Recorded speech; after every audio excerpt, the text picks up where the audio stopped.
It's Betty with Betty Spines. I'm showing you Better Than Bouillon. It is a flavoring base. In place of using a cube of bouillon or maybe a quart of broth to flavor something like a stew or soup or any kind of a chicken dish, this is chicken flavor. It's made with seasoned roasted chicken. It has amazing flavor, and 1 teaspoon is equal to 1 cube of bouillon. This is what it looks like. So that about that much would be equal to a cube or a quart of broth.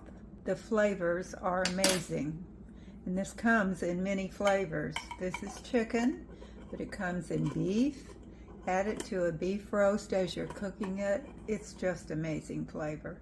And I use this in any dish that I'm making that's with chicken. And it really makes things turn out delicious.